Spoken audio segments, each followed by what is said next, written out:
Amigos, cordiales saludos. Estamos en su espacio Fernando Aguayo América, como lo hacemos todas las semanas. Hoy vamos a dialogar con el analista económico internacional Damián Valenzuela.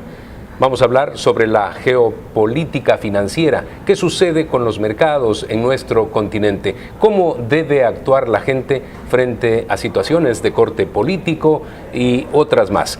Muchísimas gracias por estar con nosotros en el espacio y quisiera empezar con lo que sucedió en Francia. Dos candidatos, uno centrista y una persona de ultraderecha. Subió el euro a partir de esta decisión. En mayo será la segunda vuelta electoral. ¿Por qué inmediatamente sube el euro cuando, por ejemplo, gana un centrista y no alguien de ultraderecha que es antiglobalización, anti-Unión Europea?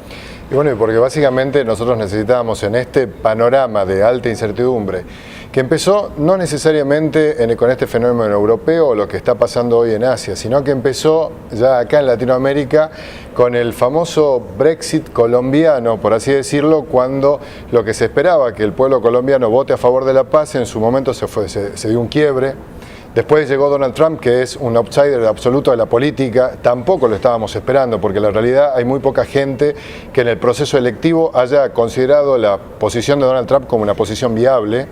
En este contexto, en donde hay tanta volatilidad desde el punto de vista de lo político, la realidad es que hoy lo que se ha votado es la racionalidad en Francia. Y dentro de ese contexto los mercados han reaccionado bastante bien. Se esperaba básicamente que Le Pen haga una muy buena elección, la hizo definitivamente, pero hoy obviamente lo que de alguna forma el mensaje del pueblo francés nos ha mencionado es: preferimos la cordura, preferimos la racionalidad, y eso de alguna forma manda tranquilidad a los mercados financieros internacionales. Emmanuel Macron, un candidato centrista muy joven.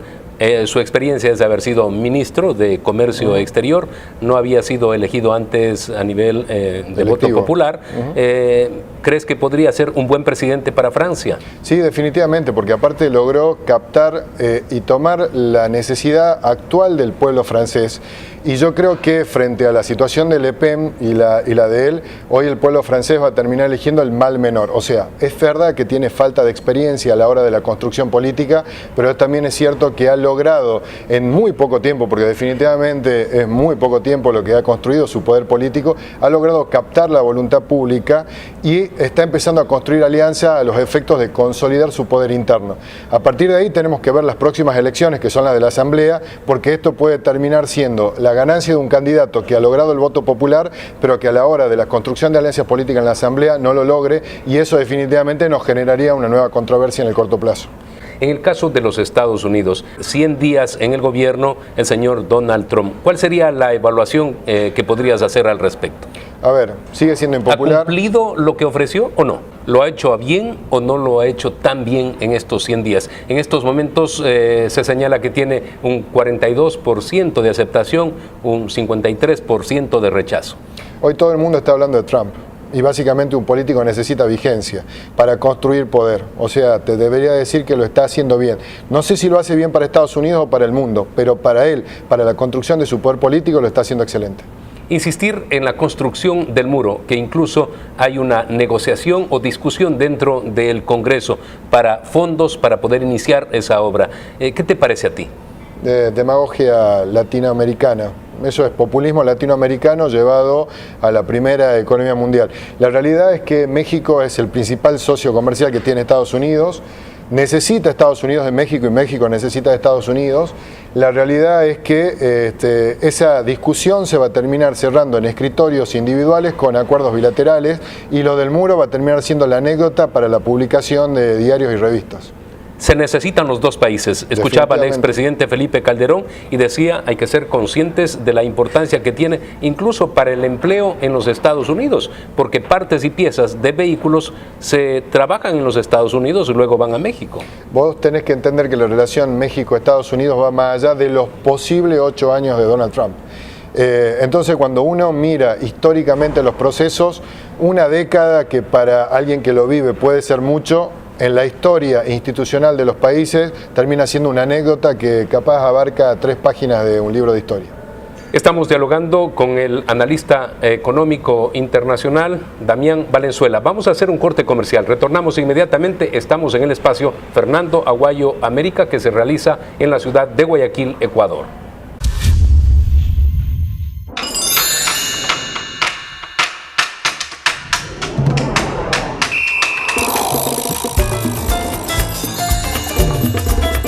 Guayaquil es una ciudad tropical. Una ciudad con magia.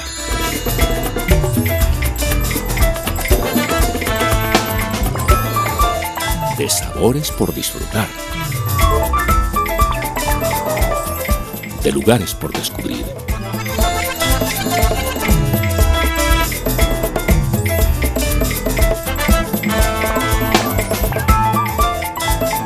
De gratas experiencias que vivir.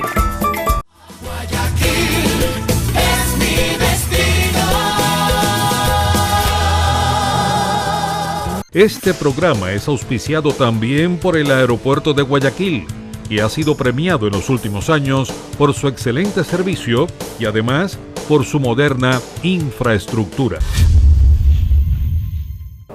Gracias amigos por continuar en la sintonía del espacio Fernando Aguayo América. Estamos dialogando con el economista, analista económico internacional, Damián Valenzuela. ¿Qué va a pasar con América Latina en el presente año? Hay países que han definido la posibilidad de crecimiento, otros de crecimiento negativo. Pero con todo este entorno internacional de países del primer mundo, las primeras economías del mundo, el caso de los Estados Unidos, obviamente China, Francia está entre los países más desarrollados. ¿Qué es lo que va a pasar en América Latina? Sacando los hechos coyunturales que se están viviendo en este momento en el mundo, en donde la posibilidad de una guerra en Corea, la posibilidad de un enfrentamiento confrontativo, y digo posibilidad desde el punto de vista de la geopolítica entre Rusia y Estados Unidos por el caso Siria, sacando esto coyuntural, yo debería decirte que lo que le está pasando a América Latina no es resultado ni de sus gobiernos, ni es resultado de la situación hoy de Donald Trump. Lo que le está pasando a Latinoamérica tiene que ver exactamente, simplemente con un ciclo económico en donde todos los commodities han tenido una baja incipiente de precios, en donde lo que sí hace Trump es motivar mayor esa baja, porque frente al hecho, casi todos los commodities hablo, porque frente al hecho del fortalecimiento del dólar, que es la unidad de medida, entre comillas, los activos en general que se negocian en términos de dólares tienden a la baja. Y esto es una definición de ortodoxia económica de Chicago, o sea, no es que hayamos inventado el agujero al mate, diría un argentino.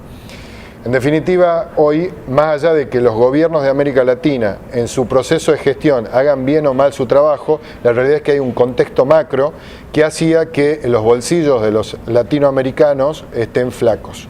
Por ejemplo, en el pasado, para los países productores y exportadores de petróleo tenían un precio del petróleo alto, pero también para los países que tienen un gran desarrollo agrícola cerealero, como el caso de Argentina, Brasil, Paraguay, les iba muy bien porque compraban muchísimo en China, en la India, pero en estos momentos pues difiere un poco de esa situación anterior. Y ahí es en donde, de acuerdo a la muñeca que tuvieron los gobiernos durante esta época de vacas gordas, es en donde uno puede decir que el aterrizaje o la amortiguación va a ser muy fuerte o no.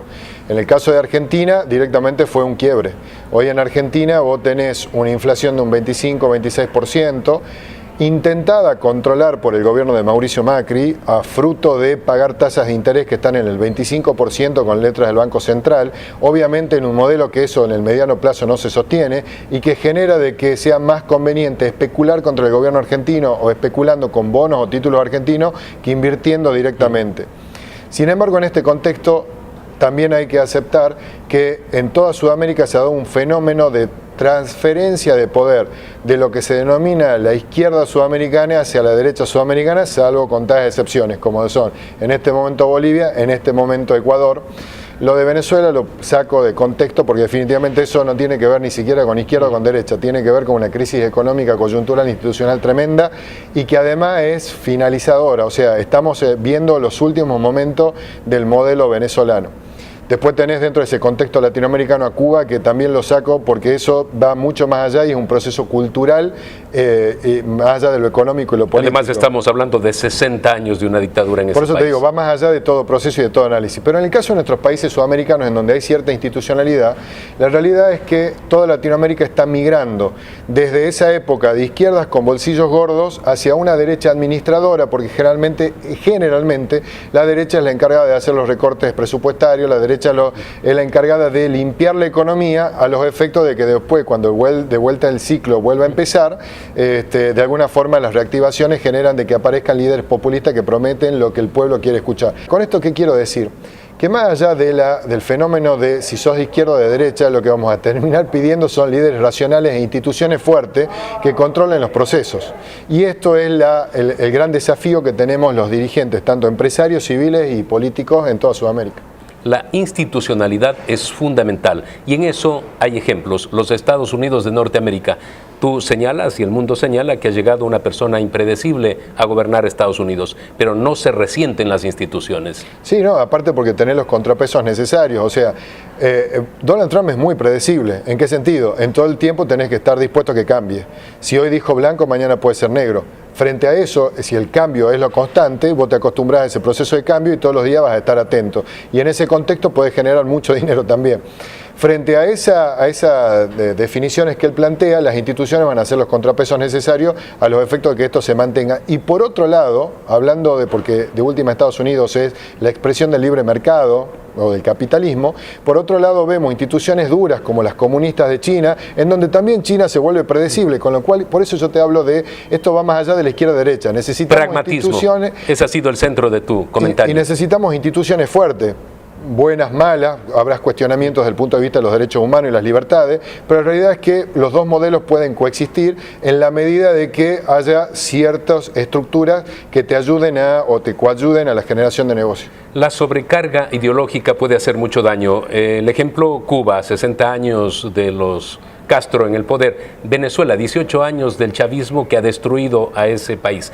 Y tú ponías como ejemplo también gobiernos de izquierda, como el caso de Bolivia con Evo Morales, pero debemos decir que igualmente en Nicaragua, el señor Daniel Ortega, que igual rompiendo procesos democráticos ha llegado a la reelección, pero mantiene una relación estrecha con los Estados Unidos, recibe capitales norteamericanos. De pronto el discurso es de izquierda, pero es bastante pragmático. Perdón, y lo vivimos acá en Ecuador. 40% de las exportaciones ecuatorianas terminan en Estados Unidos por una cosa o por la otra.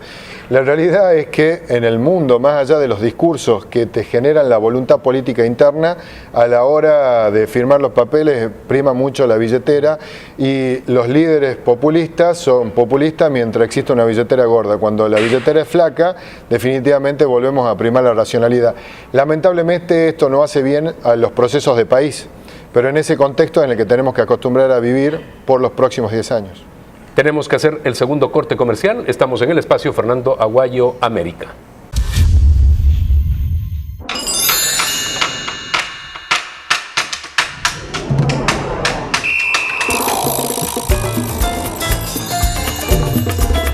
Guayaquil es una ciudad tropical.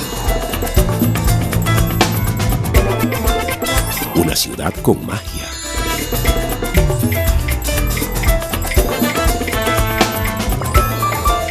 De sabores por disfrutar. De lugares por descubrir.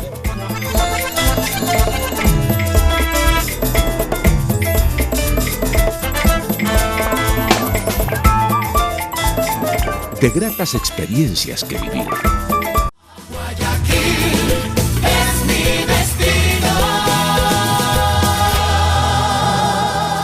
Este programa es auspiciado también por el Aeropuerto de Guayaquil y ha sido premiado en los últimos años por su excelente servicio y además por su moderna infraestructura. Amigos, continuamos dialogando con el economista Damián Valenzuela. ¿Ha generado confianza el gobierno de Macri? Sabemos que han retornado miles de millones de dólares. Obligados. ¿Obligados por qué? Obligados por el sinceramiento fiscal y por el miedo al descubrimiento de la cantidad de fortunas que había afuera. La realidad es que Macri no ha logrado generar confianza. Ese es un nuevo comentario que estamos escuchando. A ver, el suyo. Mauricio Macri no ha logrado generar confianza, está intentando construir poder hacia adentro. Estas elecciones que se van a dar en octubre son fundamentales a los efectos de definir si va a haber continuidad. Elecciones legislativas. Elecciones legislativas, a ver si va a haber continuidad. Se está comportando como un dirigente político peronista, porque digo, el peronismo es un movimiento que va de la derecha a la izquierda y que se mueve. ¿Y en qué sentido? Está intentando conectar con la masa crítica del pueblo que le ha permitido en este año y medio que haga reestructuraciones importantes a los efectos de instalar un proceso de crecimiento en el futuro. Al principio se le pedía a los 6 meses, al año, se lo sigue esperando. La realidad es que no, han entrado muchos capitales, pero por sinceramiento fiscal o por endeudamiento. La verdadera inversión todavía Argentina no entró. El caso de Chile va a retornar, se dice, el señor Sebastián Piñera, que ya fue presidente antes del segundo mandato de la señora Michelle Bachelet. Sí, bueno, en el caso lo que pasó con Michelle es que, punto uno, lo logra conectar con su votante. Hoy lo que se pide es racionalidad en los procesos comerciales, porque Chile también está sintiendo un resentimiento en los perfiles de consumo, en el perfil de crecimiento. Entonces lo que se intenta en esta etapa, y creo que se da en toda Sudamérica y podría repetir esta misma definición para países como Perú o como Brasil y demás, es racionalidad económica, los efectos de poder cambiar y dirigir el país más como un gestor administrador, más que como un político. Creo que eso es lo que están empezando a pedir las sociedades en Sudamérica. El caso del Ecuador, ¿qué posibilidades tiene de cambio? Luego de 10 años del presidente Rafael Correa, ahora el señor Lenín Moreno, que fue vicepresidente antes, es quien va a conducir el país. Todo esto tiene que ver con el perfil de liderazgo. Creo que Lenín no tiene, entre comillas, el mismo perfil de liderazgo que tiene Correa, más allá de que el análisis que se hace de afuera, lo que uno se pregunta es si Lenín no termina siendo una persona que de alguna forma muy influenciada por Correa, y que Correa termina siendo el presidente en el exilio, por así decirlo. La realidad es que yo creo que lo va a estar condicionando es la situación económica. Una cosa, como yo te voy a mencionar, es ser líder con dinero, y otras cosas es ser líder sin dinero. ¿Tú crees que puede subir los precios del petróleo? Que estaríamos básicamente supeditados a aquello. Sí, no, y porque el 50% de las exportaciones provienen precisamente del petróleo. En realidad yo creo que el diálogo que uno desde el sector privado le está pidiendo al presidente en Ecuador se va a dar en la medida de que haya volatilidad económica. En la medida de que no haya volatilidad económica, o que por estas cosas del destino, o por suerte, por el tema del manejo de los activos, guerras, etcétera, el precio del petróleo suba, definitivamente esto se va a consolidar como un par de años más, en donde el empresariado se va a mantener más que todo como un espectador y no va a ser invitado a las discusiones reales. Vamos a pasar a un país importantísimo como es México, por la disputa actual con los Estados Unidos, la posibilidad de la ruptura del Tratado de Libre Comercio NAFTA con Canadá y México, y porque también próximo año hay elecciones y habrá cambio de gobierno. ¿Qué es lo que puede pasar en México? ¿Cómo está el desempeño del señor Peña Nieto?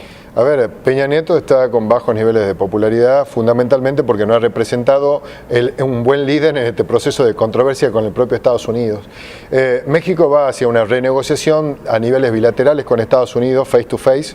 Creo que esto es lo que Trump ha propuesto, México se lo termina aceptando y terminan coordinando un divorcio, o mejor dicho, un sigamos casados, pero con cuartos separados. Este sería el contexto, y en ese proceso creo que el que logre captar la voluntad popular y refronde, o quizás las banderas del nacionalismo mexicano, es el presidente que vamos a tener colocado en México dentro de poco. En general, al terminar y como conclusión, para la economía de los países latinoamericanos, ¿qué se espera en este 2017? Para la economía de los países latinoamericanos y para ustedes que son los que nos están escuchando es simplemente soportemos.